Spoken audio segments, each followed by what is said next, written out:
Welcome back for another week of the Glitch Report. Let's start with the low point, because why wouldn't we? The guys who print money with GTA, you know, Rockstar, just gave us an absolute masterclass in corporate supervillains. They fired 31 of their staff. Their excuse? Gross misconducts. The reality, according to the Independent Workers of Great Britain Union, it was the most blatant Amazon-style act of union busting the games industry has ever seen. We're talking formal legal claims, protests, and the issue being dragged all the way to the UK Parliament. You have to be remarkably bad at managing people for your internal HR drama to require a debate in the House of Commons. Rockstar, you are officially the final boss of bad employer behavior. They make $1 billion trailer for a game we'll play in 2026 and then kick the people who made it out the door. It's disgusting.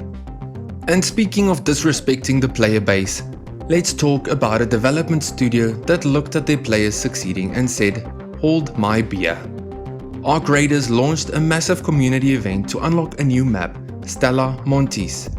The community, being the dedicated resource hoarding goblins we are, started completing the objective way too fast. Their response? They didn't celebrate. They threw a tantrum and instantly, permanently raised the bar, yanking the progress meter back from 8% down to 1%. Their community manager had the audacity to say, and I quote, "We had no idea all of you would be so altruistic." Altruistic? Buddy, we just clicked a button to dump the thousands of scrap metal our little resource chicken was gathering for free. You literally punished the players for being too efficient in your efficiency-based game.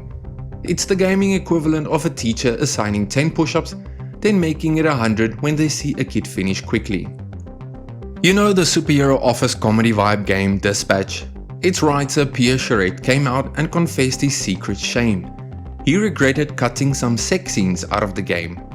He said he tried to make the writing more serious, more respectable, but the community was ravenous for the romance options, essentially demanding the fun, spicy content that the modern, sanitized sensibility tried to cut out. He admitted they had to be killed for budget reasons, but the regret is clear. It's a hilarious microcosm of the current industry. People trying too hard to be serious and safe, only for the audience to shout, "No! Give us the raunchy, unfiltered nonsense we came here for. We don't want your attempt at high art. We want a good time. Let the absurdity flow." Now for a genuine ray of hope, a palate cleanser, a moment where the industry remembered what good game development looks like. CD Projekt Red just snatched up some key talent from the Kingdom Come Deliverance 2 team, Carl Coleman, a lead gameplay designer. He's now a senior quest designer on The Witcher 4. This is fantastic news. It's one genius studio recognizing top talent from another genius studio. This isn't a merger or an acquisition. It's a strategic recruitment that promises Witcher 4 might have the depth, simulation, and systemic complexity that we all secretly crave. And speaking of big projects, you know who has the wildest vision for the future? Greene, the guy who gave us PUBG. He's not content with just one game. He has a 10-year master plan. His next project, Game 2, is an FPS RTS hybrid aiming for 100 vs 100 player battles on worlds generated by a planetary scale machine learning engine called Melba. I'm exhausted just saying that. This is the difference between a studio aiming for a release date and a developer aiming for the moon, then realizing the moon is too small and deciding to just build a new planet. It's hyperbolic, it's insane, and it's the tech-obsessed lunacy that might accidentally create something brilliant in a decade. But if you want a game that's definitely not coming out in a decade, look no further than The Elder Scrolls 6. Todd Howard just sat down with GQ and told us once again the game is still a long way off. He said he prefers to just announce stuff and release it, which is hilariously rich coming from the man who gave us a 7-year-old logo and a mountain range, only to say, "Patience, everyone." That original teaser came out when Fortnite was still wearing training wheels. we are now firmly in the territory where Elder Scrolls 6 will be the last game we play before the inevitable robot uprising. While we wait for that apocalypse, let's talk about a game that's struggling to get here: Bungie's Marathon. Sony confirmed it's still on track for a release by March 2026, which is corporate speak for we still have to pay the bills. The road has been rough, featuring a poorly received beta and the company having to admit they got caught plagiarizing independent artists' work. Yeah, the extraction shooter genre is already a graveyard, and Bungie is trying to raise the dead while tripping over their own deadlines and past mistakes. The March 2026 window feels less like a goal and more like a warning.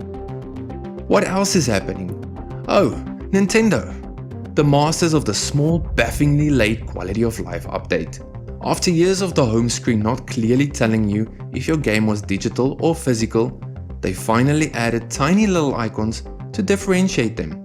This is like waiting 15 years for the ability to walk and chew gum at the same time. It's an objectively good fix, but the fact that it took a new console update to implement a basic library function from 1998 is why we love them and hate them in equal measure.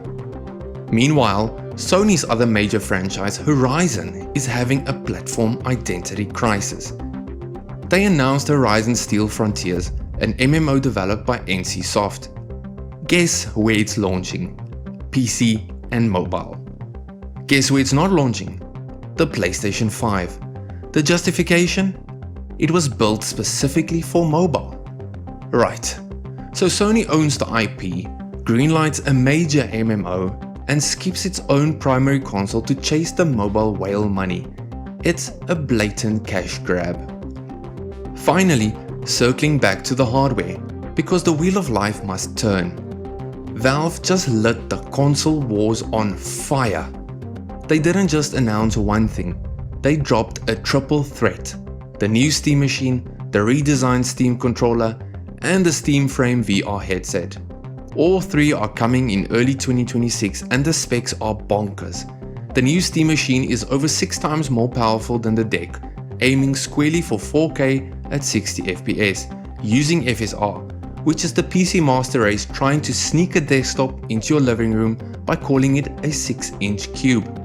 It's a PC console that runs Linux and is built to challenge the fundamental premise of a closed-off console ecosystem. So, there you have it. A week where a major studio got caught union busting, a developer punished the community for playing too much, and a celebrated writer regretted being too serious. The good news? A talented Quest designer is moving to The Witcher 4, and Valve is making an even stronger stand against competition. This industry isn't just a business. It's a telenovela directed by a toddler on too much sugar. Tune in next week when we find out which classic franchise is being turned into a crypto-enabled dating sim. You know we'll be here for it.